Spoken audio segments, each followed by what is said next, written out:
18 ಮಂದಿ ಶಾಸಕರು ಸಸ್ಪೆಂಡ್ ಆಗಿದ್ದಾರೆ. ನಾವು ದಲಿತ ಸಚಿವರಿಗಾದಂತ ಅನ್ಯಾಯಕ್ಕೆ ಧ್ವನಿ ಎತ್ತಿರೋದು ನಾವು ಅಂತ ಬಿಜೆಪಿ ನಾಯಕರು ಈಗ ಹೇಳ್ಕೊಳ್ತಾ ಇದ್ದಾರೆ.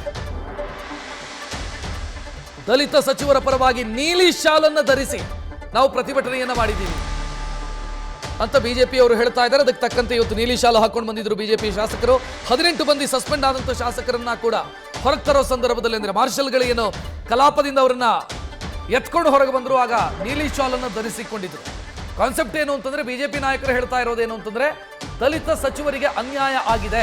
KN ರಾಜಣ್ಣ ಅವರಿಗೆ, ಪರಿಶಿಷ್ಟ ಪಂಗಡಕ್ಕೆ ಸೇರಿದಂತ ಸಚಿವರು, ಅವರಿಗೆ ಅನ್ಯಾಯ ಆಗಿದ್ದನ್ನು ಪ್ರತಿಭಟನೆ ಮಾಡಿರೋದು ನಾವು.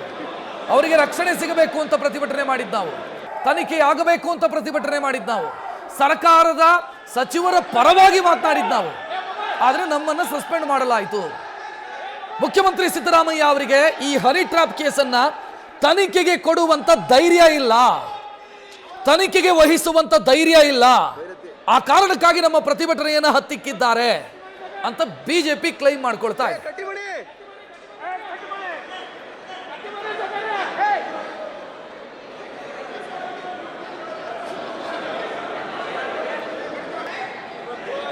ಗೋವಿಂದ್ ಗೋವಿಂದ್ ಸೈಡ್ ಗೋವಿಂದ್ ನಿಮಿಷ ಸರ್. ಹೆಚ್ಚಿನ ಡೀಟೇಲ್ ನೀಡೋದಕ್ಕೆ ನಮ್ಮ ಪ್ರತಿನಿಧಿ ಹರೀಶ್ ಫೋನ್ ಸಂಪರ್ಕದಲ್ಲಿ. ಹರೀಶ್, ಹೈ ಡ್ರಾಮಾಗಳನ್ನು ಗಮನಿಸ್ತಾ ಇದ್ದೀವಿ. ಮುಂದಕ್ಕೇನು ಬಿಜೆಪಿ ಏನು ಮಾಡುತ್ತೆ, ಏನು ಯೋಚನೆ ಇದೆ ಬಿಜೆಪಿಯದ್ದು? ರಕ್ಷತ್, ಬಹಳ ಮುಖ್ಯವಾಗಿರುವಂತದ್ದು ಈಗಷ್ಟೇ ಕೆಲವು ಕ್ಷಣಗಳ ಹಿಂದಷ್ಟೇ ಕೂಡ ಏನು ಬಿಜೆಪಿ 18 ಜನ ಸಸ್ಪೆಂಡ್ ಆದಂತಹ ಸದಸ್ಯರನ್ನ ಎರಡು ಮಾರ್ಷಲ್ಗಳು ಸದನದಿಂದ ಹೊರಗಡೆ ಹಾಕಿದ್ರು. ಸೊ ಎಲ್ಲರೂ ಕೂಡ ಧಿಕ್ಕಾರದ ಘೋಷಣೆಗಳನ್ನು ಕೊಡಿದ್ರು. ಸೊ 60% ಸರ್ಕಾರ ಅನ್ನುವಂಥ ಆಕ್ರೋಶವನ್ನು ಹೊರಹಾಕ್ತಾ ಇದ್ರು. ಎಲ್ಲರನ್ನೂ ಎತ್ಕೊಂಡು ಬಂದು ಹೊರಗಡೆ ಬಿಟ್ಟರು, ಆಕ್ರೋಶವನ್ನು ಹೊರಹಾಕಿದ್ರು. ಈ ಸಂದರ್ಭದಲ್ಲಿ ಬಿಜೆಪಿಯ ಸದಸ್ಯರು ಬಿಜೆಪಿ ಮುಂದಿನ ದಿನಗಳಲ್ಲಿ ಈ ಒಂದು ವಿಚಾರವನ್ನು ಇಟ್ಕೊಂಡು ಮುಂದಿನ ಹೋರಾಟವನ್ನ ಮಾಡ್ತೀವಿ ಎನ್ನುವಂತ ಎಚ್ಚರಿಕೆಯನ್ನು ಕೊಟ್ಟಿರ್ತಾರೆ. ಸೊ ನಮ್ಮ ಬೇಡಿಕೆ ಇದ್ದಿದ್ದು ತನಿಖೆಗಾಗಿ ಎನ್ನುವಂಥದ್ದು ಅಷ್ಟೇ. ಆದ್ರೆ ಕಾಂಗ್ರೆಸ್ ಸರ್ಕಾರ ಈ ನಿಟ್ಟಿನಲ್ಲಿ ಕೂಡ ಇಲ್ಲಿ ಬೇರೆ ರೀತಿಯಲ್ಲಿ ಕೂಡ ನಡೆಯನ್ನ ತೋರಿಸಿದೆ. ಹಾಗಾಗಿ ಇದ್ರ ವಿರುದ್ಧ ಸದನದ ಹೊರಗೆ ಕೂಡ ನಾವು ಹೋರಾಟವನ್ನು ಮುಂದುವರಿಸ್ತೀವಿ ಎನ್ನುವಂತ ಎಚ್ಚರಿಕೆಯನ್ನು ಕೊಟ್ಟಿದ್ದಾರೆ. ಈಗಷ್ಟೇ ಕೂಡ ಬಿಜೆಪಿ ರಾಜ್ಯಾಧ್ಯಕ್ಷ ಅಶೋಕ್ ಮತ್ತೆ ಬಿಜೆಪಿ ರಾಜ್ಯಾಧ್ಯಕ್ಷ ವಿಜೇಂದ್ರ ಮತ್ತೆ ವಿಪಕ್ಷ ನಾಯಕ ಅಶೋಕ್ ಕೂಡ ಮಾತನಾಡಿದ್ದಾರೆ. ಸೊ ಮುಂದಿನ ದಿನಗಳಲ್ಲಿ ಇದರ ವಿರುದ್ಧ ಹೋರಾಟವನ್ನು ಮಾಡ್ತೀವಿ ಅನ್ನುವಂತ ಎಚ್ಚರಿಕೆಯನ್ನ ಕೂಡ ಕೊಟ್ಟಿರುವಂತದ್ದು.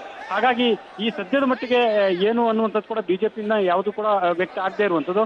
ಆದ್ರೆ ಮುಂದಿನ ದಿನಗಳಲ್ಲಿ ಈ ಒಂದು ವಿಚಾರವಾಗಿ ಹನಿ ಟ್ರಾಪ್ ವಿಚಾರವಾಗಿ ಪ್ರಬಲ ಹೋರಾಟ ಮಾಡುವಂತ ನಿಟ್ಟಿನಲ್ಲಿ ಸುಳುವನ್ನ ಕೊಟ್ಟಿದ್ದಾರೆ. ಇದೇ ಅಸ್ತ್ರವನ್ನ ಬಳಸಿಕೊಂಡು ಕಾಂಗ್ರೆಸ್ ಅನ್ನು ಕಟ್ಟಿ ಹಾಕುವಂತ ಲೆಕ್ಕಾಚಾರದ ಭಾಗವಾಗಿ ಸದನದ ಹೊರಗೆ ಹೋರಾಟ ಮಾಡ್ತೀವಿ ಅನ್ನುವಂತ ಮಾತನ್ನ ಹೇಳ್ತಾ ಇರುವಂತದ್ದು.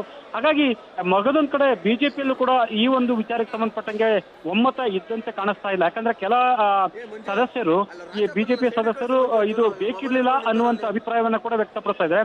ಹರೀಶ್ ಪುಂಜ ಸಹಜವಾಗಿ ಕೂಡ ಇದು ಅಗತ್ಯ ಇರಲಿಲ್ಲ, ಇದು ಕಾಂಗ್ರೆಸ್ನ ಒಳಗಿನ ಆಂತರಿಕ ವಿಚಾರ, ಹಾಗಾಗಿ ನಮ್ಗೆ ಇದು ಅಗತ್ಯ ಆಗಿರ್ಲಿಲ್ಲ ಅನ್ನುವಂತ ಅಭಿಪ್ರಾಯವನ್ನ ಕೂಡ ವ್ಯಕ್ತಪಡಿಸ್ತಾ ಇದ್ದಾರೆ. ಹಾಗಾಗಿ ಅವರು ಈ ಒಂದು ವಿಚಾರದಿಂದ ಅವರು ಅಂತರವನ್ನ ಕಾಯ್ದುಕೊಳ್ತಕ್ಕಂಥ ಒಂದು ಪ್ರಯತ್ನ ಮಾಡಿದ್ದಾರೆ. ಸೊ ಹಾಗಾಗಿ ಸದ್ಯದ ಮಟ್ಟಿಗೆ ಬಿಜೆಪಿ ಮುಂದಿನ ಹೋರಾಟ ಏನು ಅನ್ನುವಂಥದ್ದು ಸ್ಪಷ್ಟವಾಗಬೇಕಾಗಿರುವಂತದ್ದು. ರಕ್ಷತ್, ಥ್ಯಾಂಕ್ ಯು ಹರೀಶ್ ಮಾಹಿತಿಗೆ.